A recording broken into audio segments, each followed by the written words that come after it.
చేత గోరింట ఇంత చక్కని చుక్కకి ఇంకెవరు మొగుడంట రామ చక్కని సీతకి.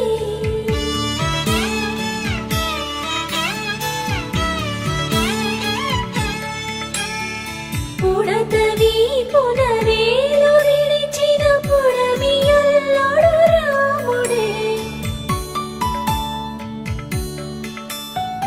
ఎడమ చేతను శివుని విల్లును ఎత్తిన రాముడే ఎత్తగలడా